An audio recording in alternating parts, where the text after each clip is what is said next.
শেষে ঠাকুর বাঁধের পাড়ে বসে আছে। বাঁধের পাড়ে আমি আমি যখন পাবনায় যাই, পাবনায় গেছি, পাবনা ওই বাঁধ আর নেই। পদ্মা এখন 22 মাইল সরে গেছে, দূরে পদ্মা সরে গেছে। ওই বাঁধের যে জায়গাটা চর ছিল, সেই চরের উপরে এখন শ্রী ঠাকুর অনুকূলচন্দ্র সৎসঙ্গ হেমায়তপুর পাবনার 400 বিঘে জমির উপরে বিরাট আশ্রম, ঝাঁ চকচকে আশ্রম, কর্পোরেট আশ্রম। সেই বাঁধ এখন পায়ে চলার রাস্তা। সে বাঁধের উপরে ঠাকুর বসে আছেন। আর তার একটু দূরে এখন পাবনা মেন্টাল হসপিটাল, পাবনা মানসিক হাসপাতাল হয়েছে, পাবনা মেডিকেল কলেজ হয়েছে। ওখানে একটা ভাঙাচোরা বাড়ি পড়ে আছে, ওর নাম হচ্ছে বিশ্ববিজ্ঞান কেন্দ্র। ঠাকুর অনুকূলচন্দ্র সেই সময় ওই বিশ্ববিজ্ঞান কেন্দ্র তৈরি করছে। মিস্ত্রিরা কাজ করছে, মিস্ত্রি কাজ করে আমাদের ফিলান্থ্রপি অফিসে গেছে। ফিলান্থ্রপি অফিসে ওখানে গিয়ে ফিলান্থ্রপি অফিসে গিয়ে তখন ক্যাশিয়ার ছিলেন ভবানীচরণ সাহা। ওর কাছে গিয়ে বলছেন আর কাজ হয়ে গেছে, এবার টাকাটা দিন। ভবানী সাহা বলছেন আজকে টাকা নেই, টাকার ফ্লো নেই, আজকে টাকা নেই, পরে হবে। এই একটা কথা, দুটো কথা, তিনটে কথা হতে হতে ভবানী সাহা ক্যাশিয়ার ভার্সেস মিস্ত্রির মধ্যে তুমুল ঝগড়া, ভয়ঙ্কর ঝগড়া। এই ঝগড়া হতে হতে ভবানী সাহা ফট করে বললো, আপনি আমার কাজ করছেন না ঠাকুরের কাজ করছেন? ওই তো ঠাকুর বসে আছে পদ্মার বাঁধের পারে, যান ঠাকুরকে কি বলবো। হ্যাঁ ঠিক। এবার ঠাকুরকে বলার জন্য আসছে। আচ্ছা, আপনারা যারা মায়েরা রান্না করেন, ফুটন্ত তেলের মধ্যে যদি জল পড়ে যায় কীরকম হয়, আর আগুনের মধ্যে ঘি পড়লে কেমন হয়, এ তো সবাই জানেন। ঠাকুর এখানে বসে আছেন, আর এই ভবানী সাহার সাথে কথা বলে মিস্ত্রি আসছে। মিস্ত্রি যখন আসছে, আসার সময় সঙ্গে সঙ্গে ঠাকুর ওইখানে হিয়ারিং রেঞ্জের মধ্যে ঠাকুর সঙ্গে সঙ্গে বলেন, বুঝিস কাম কিন্তু বন্ধ করা যাবে না। আমি হ্যাজাকের ইন্তজাম করেছি, ফজরের আগেই শালা কাম সারে ফেরানো চাই। যেই এই কথাটি ফেলেছেন ফোড়নের মতন, ওখান থেকে মিস্ত্রি চিৎকার বলছেন, শালা ঠাকুর ভাই তোমার ট্যাহে নেই টাকা, তোমার এই দালান বানানোর শখ। ঠাকুর হাতটা এরকম করে চাপড় মেরে বলছেন, একেবারে জব্বর কথা বলিছ, একেবারে ঠিক বলিছ, একেবারে ঠিক বলিছ। মিস্ত্রি একবার ওপরে সপ্তমে সুর বেঁধে আছেন, আর ঠাকুর একদম সাহাতে গলা নামিয়ে রেখেছেন। আসো কাছে আসো, ও টাকা টাকা টাকা টাকা বলে যাচ্ছে। ঠাকুর ফট করে বললেন, শালা টাকা টাকা টাকা টাকা করতেছিস কে? তোকে যদি একগুচ্ছ টাকা মুখের মধ্যে ঢুকায় দিয়ে কই টাকা চাবায় খাওয়া, শালা খাবের পারবো? থেমে গেছে। ওর টাকা কি চাবিয়ে খাওয়া যায়? বেশ, এক পাউলি জল দিয়ে বললাম গিলে খা। টাকা কি গিলে খাওয়া যায়? তা শালা চাবানোও যায় না, গিলাও যায় না, টাকা টাকা করতেছিস কে? আরে বাজার করবো না? সেই কথাই তো কবি। তোর লাগবে কি? তোর প্রয়োজন কি? তোর এক্ষুনি কি হলে পরে কি হয়, সেসব কথা তো কবি। এইসব কথা না কে টাকা টাকা করতেছিস। সবাই জোগাড় করে দেওয়ার পর সেই মিস্ত্রি ঠাকুরের মুখের দিকে তাকিয়ে বলছেন, দেখো তো ঠাকুর ভাই, তুমি যদি এই ভবানে যদি তোমার মতো ভাই কথা কতো, তাহলে শালা আর আমার মাথা গরম হতো না। ঠাকুর বলছে, আমরা তো কথাই কবের পারি না, আমরা তো কথাই কবের শিখিনি এখনো। ওর কথাও তাই, কথা কইবি গুড়ের মতন, লেপ্টে রবে গায়ে। ওর বাণী এরকম, চটা দেখলেই মিষ্টি বলো, চটা দেখলেই মিষ্টি বলো, হৃদ্য দীপন স্বরে। এই ব্যবহার চটা লোকের উপকারী করে। আমরা করি না, করতে পারি না, করতে শিখিনি। কেন পারি না, কেন শিখিনি? বিদ্যা বুদ্ধি জ্ঞান গরিমা আমাদের কম নেই, কিন্তু বুঝতে অসুবিধা হয় না যে আমাদের সাধারণ জ্ঞানের চৌখাট পর্যন্ত আমরা এখনো যেতে পারিনি। আমি দেখেছি ঠাকুর বসে আছেন, ঠাকুরের সামনে দুজন আশ্রম কর্মী ঝগড়া করছে। দুজনে প্রচণ্ড ঝগড়া করছে, প্রায় হাফ অ্যান আওয়ার হয়ে গেছে। দুজনে সমাধান করতে না পেরে একজন চল ঠাকুরের কাছে যায়। ঠাকুর দেখছেন, কানে শুনছেন। দুজনে ঠাকুরের কাছে যেই আসলেন, শ্রী ঠাকুর বললেন, মানুষ চাকরি করে জানিস তো? বলে হ্যাঁ। কি পায় চাকরি করে? মাইনে পায়। মানুষ ব্যবসা করে জানিস তো? হ্যাঁ। ব্যবসা করে লাভ কি? মুনাফা হয়। তা তোরা যে এতক্ষণ ঝগড়া করলি, তোগরের ফয়দা কি? দুজনেই চুপ করে থাকলো।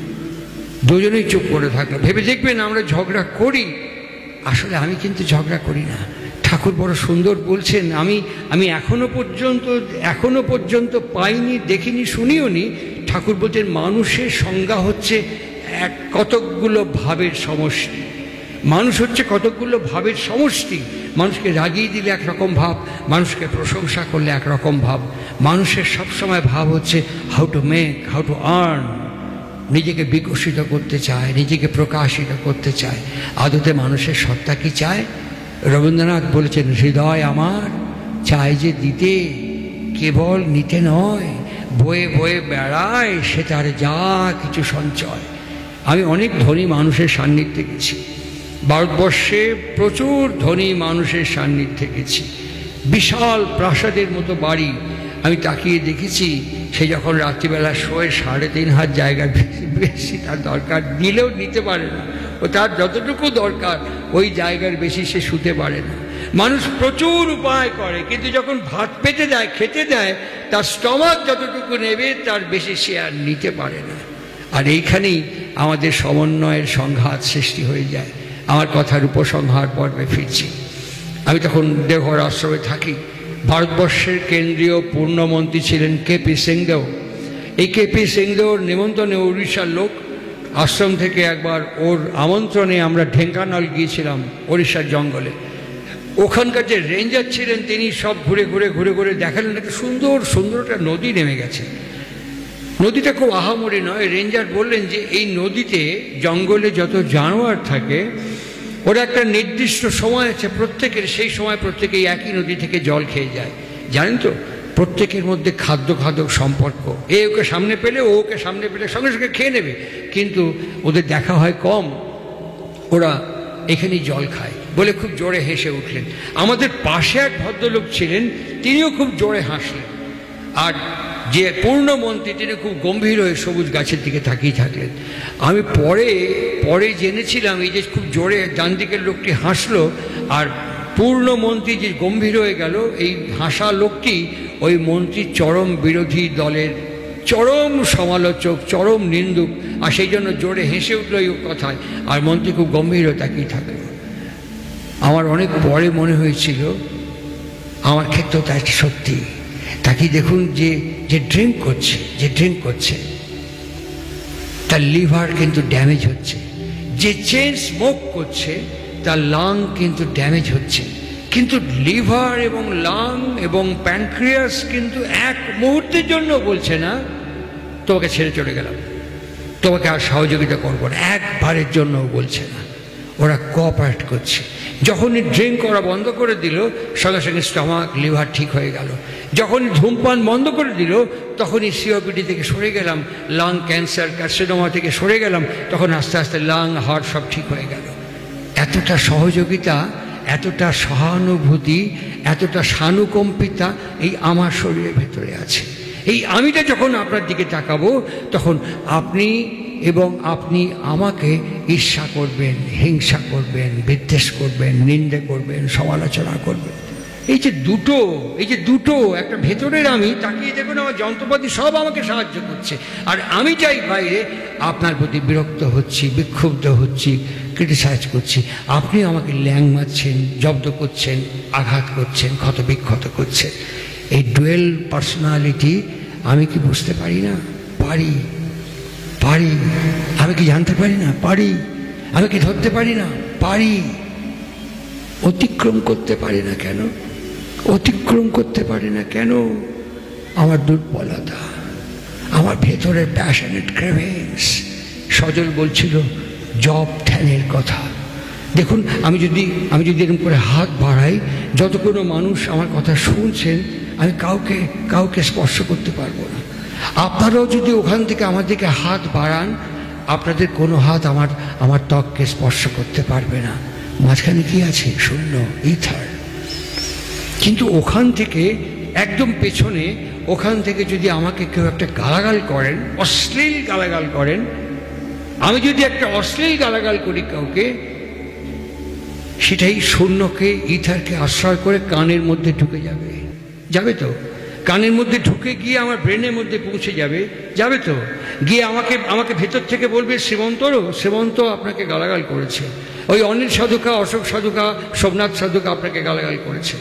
এই যখনই আমি বুঝতে পারবো যে আমাকে গালাগাল করেছে, তখন আমার ফিজিক্যাল ফেনোমেনা বদলে যাবে, আমার বডি ল্যাঙ্গুয়েজ বদলে যাবে তো, ভুল বলছি না তো। তখন আমি আস্তেন গুটিয়ে কি বললেন এগিয়ে যাবো, আমার ভেতরে রিয়াকশান হবে।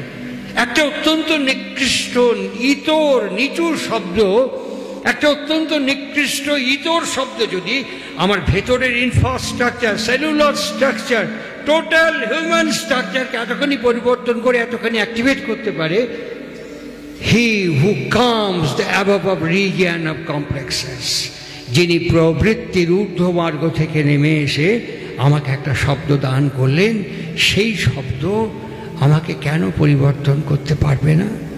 একটা গালাগালের শব্দ, একটা ইতর শব্দ যদি আমার পরিবর্তন করতে পারে, তাহলে বীজ মন্ত্র কেন আমার পরিবর্তন করতে পারবে না? তা যদি না পারে, তাহলে তার কারণকে খোঁজার জন্যই আজকের উৎসব।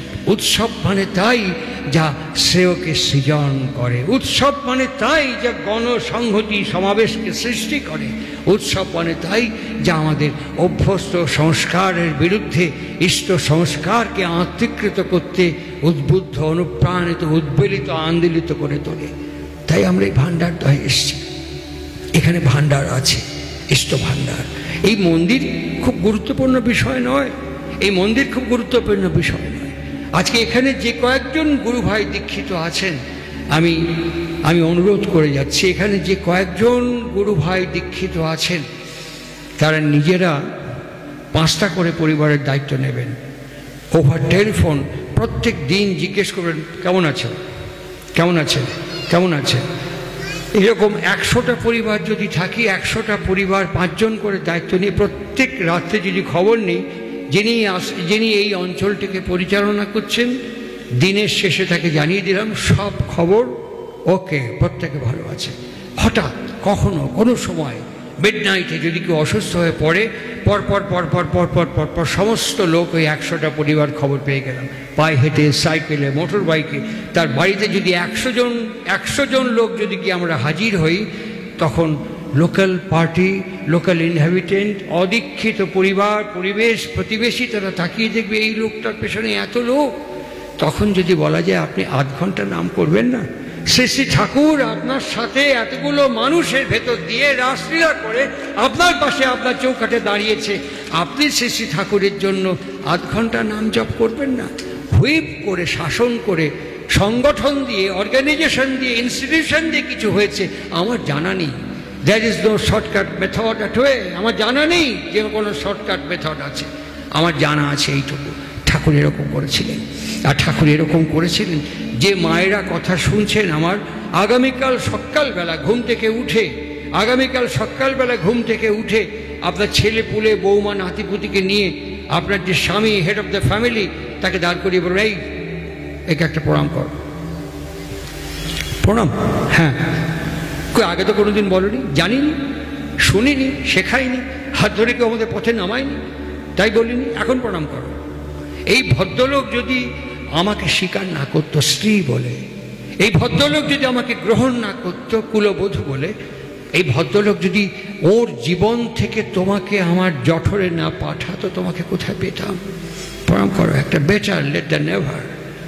সঙ্গে সঙ্গে আমি হেড অফ দি ফ্যামিলি হিসেবে বলবো, আরে এই ভদ্রমহিলা তোমার মা, একে একটা প্রণাম করো।